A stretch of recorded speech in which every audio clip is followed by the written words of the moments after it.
ಯಾಕಂತ ಬಂದಾಗ ಮೈಸೂರಿನಲ್ಲಿ ಎಲ್ಲಿ ತನಕ ಅಂತ ಹೇಳಿದ್ರೆ ಇದು ಈಗ ಕಾಂತಾರ ಗುಳಿಗ, ಅಲ್ಲಿ ಕಾಂತಾರ ಗುಳಿಗ ಕೂಡ ಶುರುವಾಗಿದೆ. ಕಾಂತಾರದಲ್ಲಿ ರಿಷಬ್ ಶೆಟ್ಟಿ ಅವರು ಗುಳಿಗನ ಒಂದು ವಿಚಾರದಲ್ಲಿ ತಾವು ನೋಡಿದಿರ ದೃಶ್ಯಾವಳಿ, ಅದೇ ರೀತಿ ಕಾಂತಾರ ಗುಳಿಗ ಈಗ ಮೈಸೂರಿನಲ್ಲಿ ಬಂದಿದೆ ಅಂತೆ.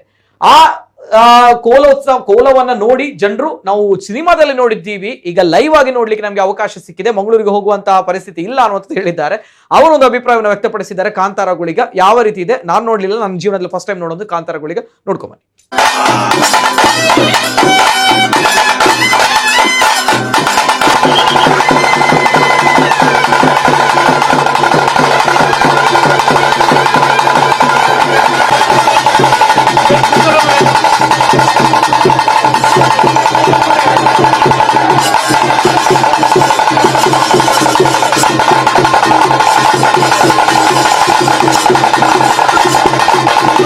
ನಮ್ಗಿದು ಗೊತ್ತಿರಲಿಲ್ಲ, ಇದೇ ಫಸ್ಟ್ ಟೈಮ್ ಬಂದಿರೋದು. ಅಕ್ಕಪಕ್ಕದವ್ರು ಹೇಳಿದ್ರು ಇದೇ ನೋಡ್ಕೊಂಡ್ ಬನ್ನಿ ಚೆನ್ನಾಗಿದೆ ಅಂತ, ಅದಕ್ಕೋಸ್ಕರ ಬಂದಿದ್ದೀವಿ ಸರ್. ಮಕ್ಳು ಕರ್ಕೊಂಡೆಲ್ಲ ಬಂದಿದ್ದೀವಿ. ನೋಡಿದ್ದೀವಿ ಸರ್, ನೋಡಿದ್ದೀವಿ ಸರ್. ತುಂಬಾ ಚೆನ್ನಾಗಿದೆ ಸರ್, ತುಂಬಾ ಚೆನ್ನಾಗಿದೆ. ಸರ್ ಅದೇ ಹೇಳಿದ್ದೆ ಎಲ್ಲರೂ, ಅದಕ್ಕೋಸ್ಕರ ನೋಡ್ಕೊಂಡು ಹೋಗೋಣ ಅಂತಾನೆ ಬಂದಿದ್ದೆ ಸರ್. ಯಾವತ್ತೂ ನೋಡಿಲ್ಲ, ಇದೇ ಫಸ್ಟ್ ಟೈಮು. ಕಾಂತಾರ ಮೂವಿಲಿ ಆಗುವಂತ ಸಿಚುವೇಶನ್ ನೋಡಿದ್ವಿ ಕೋಲನ, ಅದನ್ನ ನೋಡೋಕ್ಕೋಸ್ಕರನೇ ಇಲ್ಲಿಗೆ ಬಂದಿದ್ದೀವಿ ಸರ್.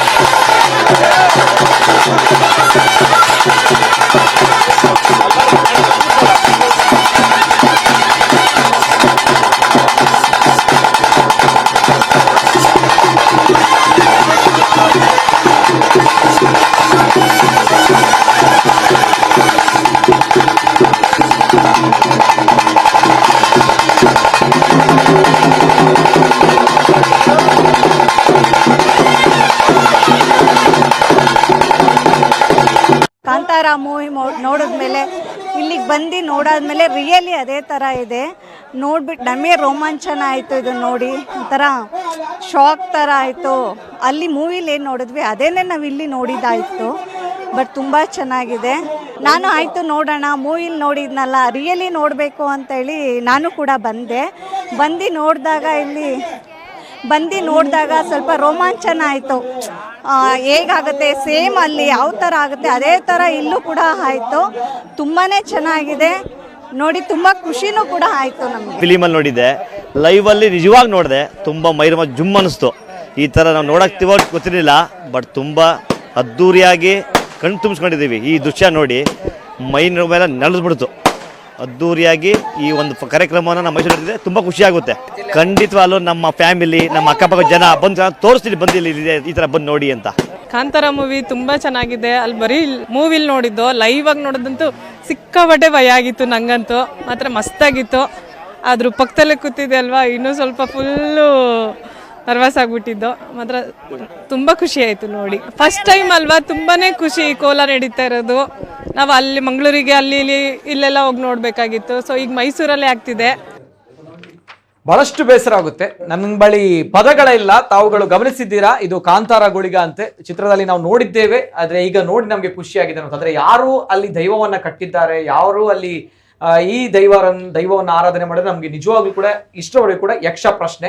ಇದರ ಬಗ್ಗೆ ದೈವಾರಾಧಕರು, ದೈವನರ್ತಕರು, ಎಲ್ಲ ಪಂಬದ ಸಮುದಾಯದವರು, ನಲಿಕೆ ಸಮುದಾಯದವರು ಎಲ್ಲರೂ ಕೂಡ ಇದರ ಬಗ್ಗೆ ಗಮನಿಸಬೇಕಾಗುತ್ತೆ. ಯಾಕಂದ್ರೆ ಆ ಒಂದು ದೈವದ ಒಂದು ಕಾರಣಿಕ ಅದು ಕೂಡ ಕೇಳಬೇಕಾಗುತ್ತೆ. ಒಂದು ನೆಲ ಮಣ್ಣಿನ ಒಂದು ಕಾರಣಿಕ ಅಂತ ಇರುತ್ತೆ. ಅದೇ ರೀತಿ ಎಲ್ಲ ಕಡೆಗಳಲ್ಲೂ ಕೂಡ ಗುಳಿಗ ದೈವ ಇಷ್ಟು ಆರ್ಭಟದಿಂದ ಬರುತ್ತೆ ಅನ್ನೋ ಪ್ರಶ್ನೆಗಳ ನಡುವೆ ಎಸ್ ಸರ್ ಶಿವಾನಂದ್ ಅವರು.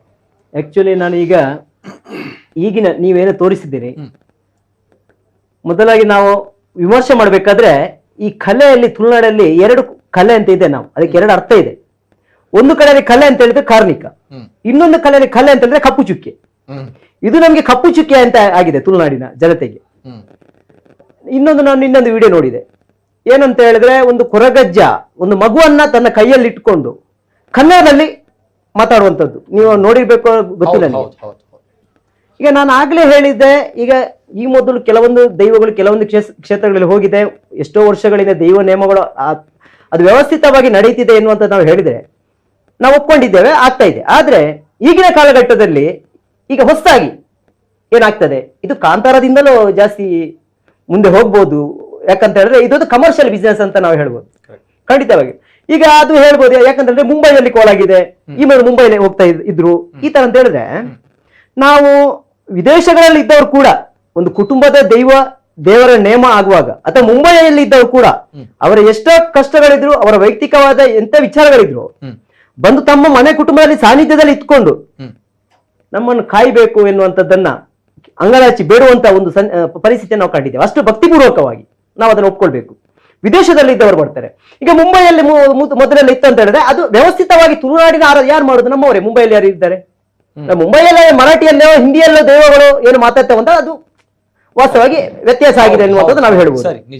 ಈಗ ನಾವು ದೊಡ್ಡಬಳ್ಳಾಪುರದವರೆಗೆ ಹೋಯ್ತು ಕಾಂತಾರ ಗುಳಿ. ಈಗ ಕಾಂತಾರ ಗುಳಿಗೆ ಅಂತ ಹೇಳ್ತಾ ಇದ್ದು ನಮ್ಮನ್ನೇ ತುಳುನಾಡಿನವರೇ ಕಾಂತಾರಕ್ಕೆ ಕೊಂಡೊಯ್ದು ಅಂತ ನಾನು ಹೇಳ್ತೇನೆ. ಯಾಕಂತ ಹೇಳಿದ್ರೆ ದೊಡ್ಡಬಳ್ಳಾಪುರಕ್ಕೆ ಹೋಯ್ತು, ಅಲ್ಲಿಂದ ಆಂಧ್ರಕ್ಕೆ ಹೋಗ್ಬೋದು, ಅಲ್ಲಿ ತೆಲುಗಲ್ಲಿ ಮಾತಾಡ್ಬೋದು, ಇನ್ನೊಂದು ಕಡೆ ತೆಲಂಗಾಣಕ್ಕೆ ಹೋಗ್ಬೋದು. ಯಾಕಂತ ಹೇಳಿದ್ರೆ ಈ ರೀತಿ ನಾವು ಹೇಳ್ತೇವೆ ದೈವಗಳ ಈ ಒಂದು ಆರಾಧನೆ ಅದು ಧಾರ್ಮಿಕ ವ್ಯವಸ್ಥೆಯಲ್ಲಿ ನಮ್ಮದು, ಅದರಲ್ಲಿ ತುಳುನಾಡು ಪ್ರಸಿದ್ಧವಾಗಿ ಎಲ್ಲಾ ಸಮುದಾಯಗಳು, ನಮ್ಮ ಹಿಂದೂ ಧರ್ಮದಲ್ಲ ಅನ್ಯ ಧರ್ಮೀಯರು ಕೂಡ ಇಲ್ಲಿ ಗೌರವ ಕೊಡುವಂತ ಒಂದು ವ್ಯವಸ್ಥೆ ಕಾಲಘಟ್ಟದಲ್ಲಿ ನಾವು ಈಗ ದೈವ ನರ್ತಕರು ಕೂಡ ಪ್ರಾಮಾಣಿಕವಾಗಿ ದೈವ ಸೇವೆ ಮಾಡಿದ ಎಷ್ಟೋ ಜನ ಈಗ ನಲ್ಲಿ ಶಿವರೂರು ಲೋಕಭಂಗಿಯರು ಅಂತ ಹೇಳಿದ್ರೆ ದಿವಂಗತರು, ಬೋಳ ಬಾಬುನಲ್ಕೆ ಅಂತೇಳಿ ಇಂಥವರು ಎಂತ ಹೇಳಿದ್ರೆ ಅವರು ಹೋಗ್ಬೇಕಾದ್ರೆ ಅವ್ರ ಮಾತು ಹೇಳಿಕೆ ನಮ್ಗೆ ಒಂಥರ ಭಯ ಅಂತ. ಇವರು ಬಾಬು ನಲಿಕೆ ಅಂತವರು ಇತಿಹಾಸ ಪ್ರಸಿದ್ಧ ಕುಂಟಾಡಿ ಕ್ಷೇತ್ರದಲ್ಲಿ ಎಷ್ಟೋ ಕಾಲ ವರ್ಷ ಲೆಕ್ಕಿಸಿ ರಕ್ತೇಶ್ವರ ದೇವದ ಒಂದು ಚಾಕಿರಿಯನ್ನು ಮಾಡಿದವರು, ಪ್ರಾಮಾಣಿಕರು. ಆದ್ರೆ ಈಗಿನ ಕಾಲಘಟ್ಟದಲ್ಲಿ ಏನಾಗಿದೆ ಅಂತ ಹೇಳಿದ್ರೆ ನೀವು ಹೇಳ್ದಂಗೆ ನಾವು ಇದಕ್ಕೇನು ಉತ್ತರ ಕೊಡಕ್ ಆಗೋದಿಲ್ಲ. ನಾವು ಈ ಮೊದಲು ದೈವಾರಾಧನೆ ವಿಚಾರದಲ್ಲಿ ಬಂದಾಗ ಅದು ನಾಟಕಗಳಲ್ಲಿ ಬರ್ಬೋದು, ಅಥವಾ ಕೆಲವು ಕಡೆ ನಾವು ರಸ್ತೆಗಳಲ್ಲಿ APMC ಉದ್ಘಾಟನೆಯಲ್ಲಿ ರಸ್ತೆಗಳಲ್ಲಿ ರೋಡ್ಗಳಲ್ಲಿ ವೇಷ ಹಾಕೊಂಡು ಹೋದವ್ರು ನಾವು ಇಲ್ಲಿ ಕಂಡಿದ್ದೇವೆ. ಅಥವಾ ಅದನ್ನು ಅದ ಗಂಭೀರ ಸ್ವರೂಪವನ್ನು ಆರ್ಟಿಫಿಷಿಯಲ್ ಆಗಿ ಒಂದು ನಾಟಕೀಯವಾಗಿ ನಾವು ನೋಡಿದಾಗ ನಾವು ಖಂಡನೆ ಮಾಡಿದ್ದೇವೆ. ನಮ್ಗೆ ಎಷ್ಟೋ ವಿವಾದಗಳು ಬಂದಿದೆ, ಅದು ಅಲ್ಲ. ಆದ್ರೆ ನಾವು ಹಿಂದೂ ಧರ್ಮದ ಒಂದು ಆರಾಧನೆ ಪ್ರತೀಕವಾಗಿ ಜನಪದೀಯತೆ ಅಡಕವಾಗಿರ್ತಕ್ಕಂಥ ಧಾರ್ಮಿಕ ಮೂಲ ಪರಂಪರೆ ಅಲ್ಲ, ಅಥವಾ ದ್ರಾವಿಡ ಮೂಲ ಪರಂಪರೆ ಅಂತ ನಾವು ಏನು ಹೇಳ್ತೇವೆ, ಇಂಥ ಎಲ್ಲರೂ ಪೂಜನೀಯ ಮಾಡುವಂತವ್ರು. ಈಗ ಆರಾಧಕರೆಲ್ಲ ಹಿಂದೂ ಧರ್ಮದ ಆರಾಧಕರು ಅಲ್ಲ ಅಂತ ಯಾರನ್ನು ಹೇಳಕ್ ಆಗೋದಿಲ್ಲ. ಯಾಕಂತ ಹೇಳಿದ್ರೆ ಇಂಥ ಸಂದರ್ಭ ಅದನ್ನು ಭಕ್ತಿಪೂರ್ವಕವಾಗಿ ನಾವು ಆರಾಧನೆ ಮಾಡುವಾಗ ಇಂಥ ಸಂದಿಗ್ಧ ಪರಿಸ್ಥಿತಿಯಲ್ಲಿ ಕೊಂಡೋಗಿ ದೈವಗಳು ಇಡುವಂತ ಅಕ್ಷಮ್ಯ ಅಪರಾಧ ಅಂತ ನಾನು ಹೇಳ್ತೇನೆ. ಅಕ್ಷಮ್ಯ ಅಪರಾಧ. ಎಸ್ ಸರ್, ಬರ್ತೇನೆ. ತಮ್ಮಣ್ಣ ಶೆಟ್ರು, ಈ ಒಂದು ಗುಳಿಗ ದೈವದ ನರ್ತನವನ್ನು ತಾವು ಗಮನಿಸಿದ್ದೀರಾ?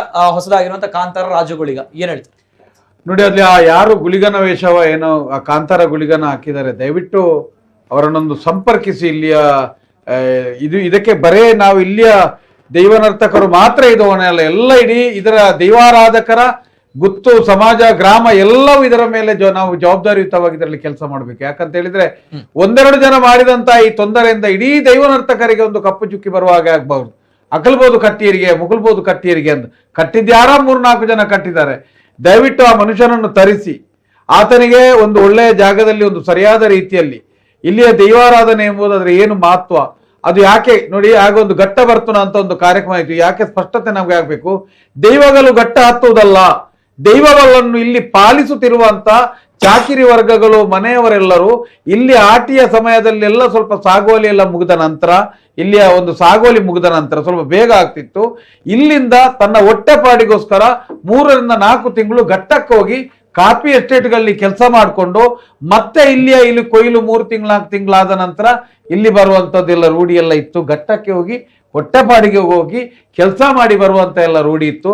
ಮತ್ತೆ ದೈವಗಳು ಘಟ್ಟ ಹತ್ತವೆ ಅದೇನು ಇಲ್ಲ. ಆ ಸಮಯದಲ್ಲೆಲ್ಲ ಕಾರ್ಯಕ್ರಮಗಳು ಈಗ ನಮಗೆ ದಿನಾ ನಿತ್ಯೋತ್ಸವ ಆಗಿದೆ. ಆ ಟೈಮಲ್ಲಿ ವರ್ಷಕ್ಕೊಮ್ಮೆ ಕುಟುಂಬದ್ದು, ವರ್ಷಕ್ಕೊಮ್ಮೆ ಗ್ರಾಮದ್ದು ಬಿಟ್ಟರೆ ಬೇರೆ ಬೇರೆ ಕಾರ್ಯಕ್ರಮಗಳು ಇರ್ತಿರ್ಲಿಲ್ಲ. ಮತ್ತೆ ಮಳೆಗಾಲ ಆದ್ದರಿಂದ ಒಳಗೆ ಆಗುವಂತ ಕೆಲವು ಈ ಕುಲೆಗಳಿಗೆ ಬಳಸೋದು, ಇಂಥ ಪ್ರೇತಗಳಿಗೆ ಇಂಥ ಕಾರ್ಯಕ್ರಮ ಇದ್ದುದರಿಂದ ಆಟ ಯಾವತ್ತು ಕೆಟ್ಟ ತಿಂಗಳಲ್ಲ, ದೇವಗಳು ಯಾವತ್ತು ಘಟ್ಟ ಹತ್ತುವುದು ಇಲ್ಲ.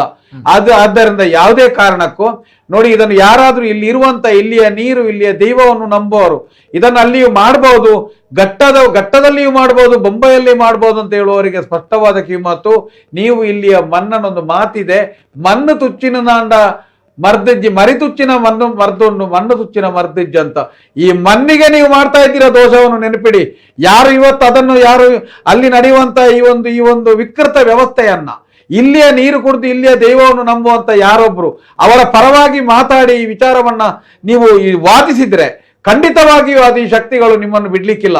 ಇದು ಅವರಿಗೆ ನಾವು ಬೆದರಿಕೆ ಕೊಡೋದು ಮಾತಾಡೋದಲ್ಲ, ನಿಮ್ಮ ಮೇಲೆ ಕಂಪ್ಲೇಂಟ್ ಕೇಸು ಕೊಡಿ, ನಿಮ್ಮನ್ನು ಸತಾಯಿಸಿ ಅಂತ ನಾವು ಹೇಳ್ತಾ ಇಲ್ಲ. ಇಲ್ಲಿಯ ದೈವಗಳು ಯಾವ ಯಾವ ದೈವಗಳನ್ನ ಆರಾಧಿಸಿದಿರಾ ಆ ದೈವಗಳಲ್ಲಿನ ಮಣ್ಣಿನ ಶಕ್ತಿಗಳು ನಿಮಗೆ ಖಂಡಿತವಾಗಿ ಶಿಕ್ಷೆಯನ್ನು ಕೊಡ್ತದೆ. ನೀವು ನಿಜವಾಗಿ ಅವರಿಗೆ ಬುದ್ಧಿ ಹೇಳಿ ಇದು ಮಾಡಬಾರ್ದು ಅಂತ ಹೇಳುವಂತ ಇಲ್ಲಿನ ವ್ಯವಸ್ಥೆಯನ್ನ ಅದಕ್ಕೆ ಸಪೋರ್ಟ್ ಮಾಡುವಂತ ಕೆಲಸವನ್ನು ದಯವಿಟ್ಟು ಯಾರು ಮಾಡ್ಲಿಕ್ಕೆ ಹೋಗಬೇಡಿ. ಯಾರೇ ಆಗ್ಲಿ ಆ ಗುಲಿಗನ ಕಾಂತಾರ ಕಟ್ಟಿದವನನ್ನ ತರಿಸಿ, ಯಾಕಂತ ಹೇಳಿದ್ರೆ ಅವ್ರು ಹೆಂಡತಿ ಮಕ್ಕಳಿಗೆ ಬರ್ಬಹುದು ನಾಳೆ. ಈಗ ಹಾಗೆ ಇರುವಾಗ ನಾವು ಚಿಕ್ಕಂದಿರುವಾಗ ಆಡುವಾಗ ನಾವು ಸಹ ಎಲ್ಲ ನೇಮ ಕಟ್ಟೋದು ಅದೆಲ್ಲ ಇತ್ತು. ಮಕ್ಕಳಿಗೆ ಕಟ್ಟಿದ್ದೇವೆ ಅದೇನು ತೊಂದರೆ ಇಲ್ಲ, ಗೊತ್ತಿದಲ್ಲ ಅದು ಇರ್ಬೇಕಲ್ಲ, ಗೊತ್ತಿಲ್ಲದೆ ಅದೆಲ್ಲ ಆಗೋದು. ಮತ್ತೆ ಈಗಲೂ ಅಭ್ಯಾಸಕ್ಕೋಸ್ಕರ